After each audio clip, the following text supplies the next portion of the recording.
نظر انداز کرنا سیکھیں، کچھ تفصیلات زندگی کو مختصر کر دیتی ہیں۔ اپنی خامیوں کا احساس ہی انسان کا کامیابی کی طرف پہلا قدم ہے۔ حضرت علی رضی اللہ تعالیٰ عنہ نے فرمایا، کبھی کسی کے سامنے اپنی صفائی پیش نہ کرو، کیونکہ جسے تم پر یقین ہے اسے ضرورت نہیں، اور جسے تم پر یقین نہیں وہ مانے گا نہیں۔ اپنے ہاتھ سے کی ہوئی نیکی اور دوسرے سے سرزد ہونے والے گناہ کا تذکرہ کسی سے نہ کرو، یہ تمہارے کردار کا امتحان ہے۔ اپنے ظرف کے پیمانے کا حساب خود نہیں کیا جاتا، اسے آزمانے والے پر چھوڑ دو۔ مشورہ بہت سستا ہے، ایک سے مانگو 10 لوگ دیں گے، اور مدد مہنگی ہے، 10 سے مانگو تو کوئی ایک دیتا ہے۔ تمہارا کیا ہے؟ سب کچھ اللہ کا ہے، یعنی کہ تم بھی۔ گھر کا صرف نام آسان ہے، گھر بستے بستے بڑا وقت لگ جاتا ہے، بہت سی باتوں پر صبر کرنا پڑتا ہے، بہت سی باتوں کو نظر انداز کرنا پڑتا ہے۔ صبر، تحمل، برداشت اور سمجھوتے گھر بسانے کے گر ہیں۔ اگر آرزوئیں گھوڑے بن جائیں تو ہر احمق شہ سوار کہلائے گا۔ خوبیاں ڈھونڈنا بھی ایک خوبی ہے، اور عیب ڈھونڈنا بھی ایک عیب ہے۔ ہر انسان کو یہ فکر تو ہے کہ مرنے کے بعد میری اولاد کا کیا ہوگا، لیکن کسی کو یہ فکر نہیں کہ مرنے کے بعد میرا کیا ہوگا۔ کچھ لوگ اتنا اچھا سبق سکھا دیتے ہیں کہ پھر ساری زندگی کسی اور سے کچھ سیکھنے کی طلب محسوس نہیں ہوتی۔ نفرت بھی بھلا کوئی کرنے کی چیز ہے؟ صبر کیجئے، رحم کیجئے، معاف کیجئے۔ لمبی دوستی کے لیے 2 چیزوں پر عمل کرو۔ اپنے دوست سے غصے میں بات مت کرو، اپنے دوست کی غصے میں کی ہوئی بات دل پر مت لو۔ انسان کسی کے لیے اتنا ضروری نہیں ہوتا جتنا وہ گمان کر لیتا ہے۔ طنز اور بحث سے رشتے کمزور ہو جاتے ہیں، لہٰذا اپنوں سے کبھی بھی ایسی لڑائی نہ لڑنا کہ لڑائی تو جیت جاؤ مگر اپنوں کو ہار جاؤ۔ وضو دنیا کا سب سے سستا اور بہترین سینیٹائزر ہے، جو وائرس کے ساتھ ساتھ گناہوں کو بھی صاف کر دیتا ہے۔ جھوٹ بہت تیز دوڑتا ہے، لیکن منزل پر سچ ہی پہنچتا ہے۔ سچائی اطمینان دیتی ہے، اور جھوٹ بے چینی۔ آپ فرشتے بھی بن جائیں تب بھی آپ کو برا کہنے والے لوگ موجود ہوں گے۔ انسان کی تربیت کا فرق ہوتا ہے، ورنہ جو سن سکتا ہے وہ سنا بھی سکتا ہے۔ زندگی بہت میٹھی ہے، اگر آپ اس میں اپنی زبان کا زہر شامل نہ کریں۔ میں نے زندگی سے پوچھا کہ تو اتنی مشکل کیوں ہے؟ زندگی نے ہنس کر کہا، دنیا آسان چیزوں کی قدر نہیں کرتی۔ کس کس کو راضی کرو گے؟ بس ایک اللہ کو راضی کر لو، سارے مسئلے حل ہو جائیں گے۔ منافق لوگوں کی پہچان، یہ آپ کی خوشیوں میں سب سے آگے اور مصیبت میں سب سے پیچھے ہوں گے۔ 3 چیزیں انسان کو باکمال بنا دیتی ہیں: ٹھنڈا دماغ، میٹھی زبان، نرم دل۔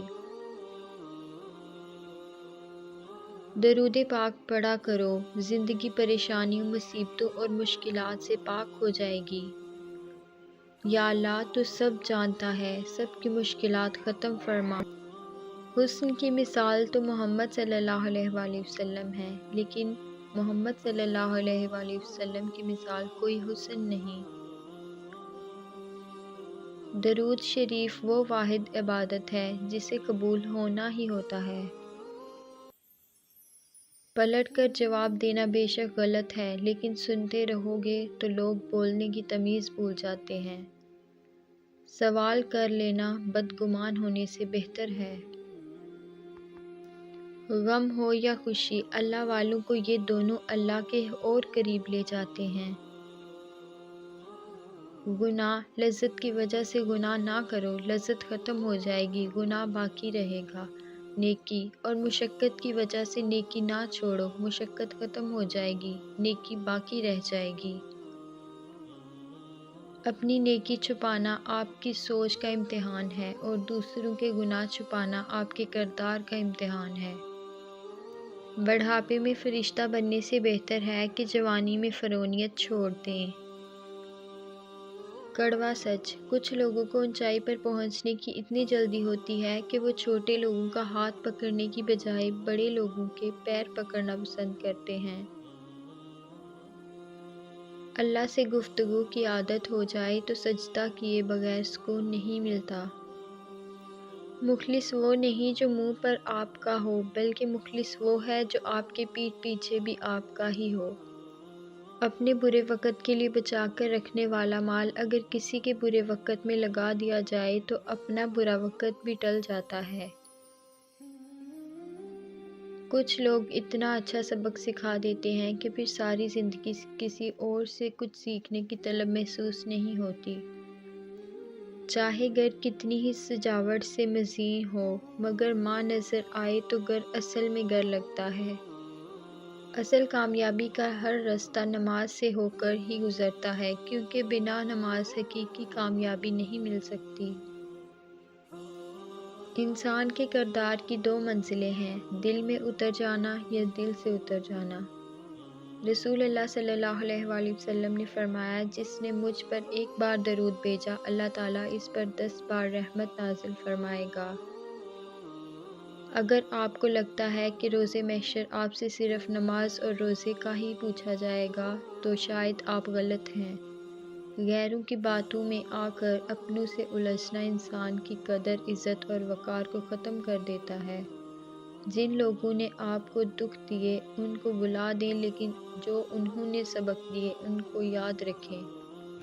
زندگی تصویر بھی ہے اور تقدیر بھی، بس فرق رنگوں کا ہوتا ہے۔ من چاہے رنگوں سے بنے تو تصویر اور انجانے رنگوں سے بنے تو تقدیر۔ کالی رات میں دو کالے پہاڑوں کے درمیان کالے پتھر کے اوپر ایک چیونٹی رینگ رہی ہے۔ اس چیونٹی کے رینگنے سے جو نشان پڑ رہے ہیں، اللہ اس کو بھی دیکھ رہا ہے، تو کیا وہ تمہیں نہیں دیکھ رہا؟ ماں باپ کے ساتھ تمہارا سلوک ایسی کہانی ہے جو لکھتے تم ہو لیکن تمہاری اولاد تمہیں پڑھ کر سناتی ہے۔ اپنوں کو جب کسی بات کا احساس دلانے کی نوبت آ جائے تو وہ اپنے نہیں رہتے۔